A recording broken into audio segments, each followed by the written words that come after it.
Wanahabari, naitwa Kamishna Msaidizi Mwandamizi wa Polisi Agustino Senga, Kamanda wa Polisi Mkoa wa Songwe.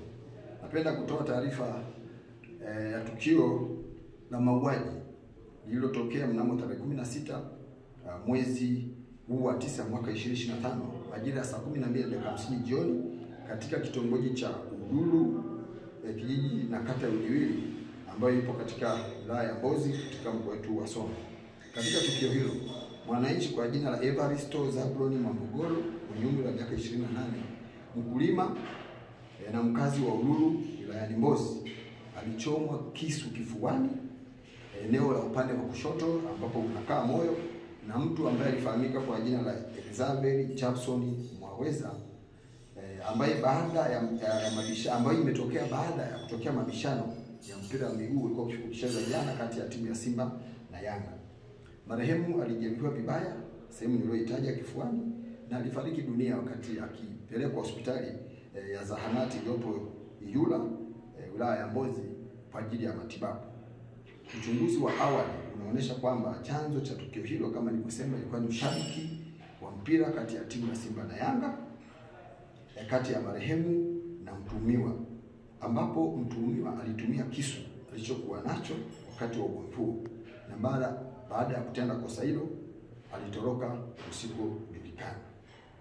Jeshi la Polisi Mkoa wa Songwe linaendelea na msako mkali wa kumtafuta mtuhumiwa huyo ili aweze kukamatwa na kufikishwa katika vyombo vya sheria ili aweze kupata adhabu kwa mujibu wa sheria kwa kosa alilolifanya. Jeshi la Polisi Mkoa wa Songwe linaendelea kutoa wito kwa wananchi kuepuka kujichukulia sheria mkononi na kutojihusisha na vitendo vya vurugu vinavyoweza kusababisha madhara makubwa, ikiwa ni pamoja na kupoteza upotevu wa maisha kama ambavyo limetokea hili, na linawataka kuendelea kudumisha amani, mshikamano na utulivu, hasa wakati wa mijadala au mabishano ya kawaida ikiwemo michezo. Michezo ni furaha, michezo haiwezi kuleta maafa. Tuvumiliane, ushabiki uwe na mipaka, tuvumiliane. Badala ya kufurahi tusiende kwenye majonzi kama haya. Kwa hiyo tutamtafuta kwa udi na uvumba kama mtuhumiwa anakamatwa na anafikishwa mahakamani. Tukio jingine, Jeshi la Polisi Mkoa wa Songwe linapenda kutoa taarifa ya tukio la ajali ya usalama barabarani iliyotokea tarehe 15 mwezi huu majira ya saa 3 asubuhi katika eneo la Nyerere, barabara kuu ya Tunduma Sumbawanga, kata ya Chipaka, tarafa ya Tunduma, wilaya ya Moba, mkoa wa Songwe. Katika ajali hiyo, gari lenye namba za usajili namba T 525 ACB aina ya Kenda ikiwa inaendeshwa na dereva ambaye hajafahamika hadi sasa kwa kuwa alikimbia mara baada ya tukio hilo. Ni baada ya kuigonga bajaji yenye namba za usajili MC 308 EXE iliyokuwa ikiendeshwa na Silas Malongo mwenye umri wa miaka 23, mkazi wa Mwaka, mji wa Tunduma, wilaya ya Momba, ambaye ni dereva wa bajaji hiyo, na alifariki dunia hapo hapo kufuatia ajali hiyo.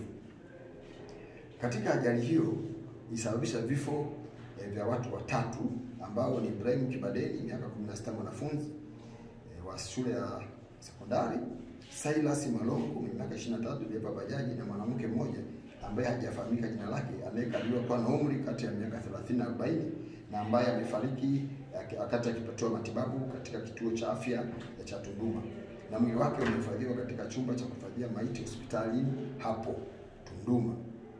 Wote walikuwa ni wakazi wa mji wa Tunduma, ikiwa ni pamoja na majeruhi wawili ambao ni Venus J miaka 34 ambaye huyu aliumia mguu wa kulia, na Alois Kandonga Jackson msichana mwenye umri wa miaka 15, mwanafunzi ambaye aliumia mguu wa kushoto. Wote ni wakazi wa mji wa Tunduma. Baada ya uchunguzi wa ajali hiyo inaonyesha kuwa chanzo cha ajali hiyo ni uzembe wa dereva wa Kenta aliyotaja hapo juu, ambaye aligonga bajaji hiyo kwa uzembe kutokana na kutozingatia sheria za usalama barabarani na watumiaji wengine wa barabara. Jeshi la Polisi Mkoa wa Songwe linaendelea na msako mkali kumsaka dereva huyo aliyekimbia mara baada ya kusababisha ajali hiyo. Pia linaendelea kuhimiza madereva wote kuzingatia sheria za usalama barabarani, kuendesha kwa tahadhari na kuwazingatia watumiaji wengine wa barabara kwa usalama kwa kila mtumiaji wa barabara. Ni wito wangu kwao, madereva wamefundishwa tuheshimu sheria za usalama barabarani, na sisi tutakuwa wakali sana kwa wale wote wanaovunja sheria za usalama barabarani.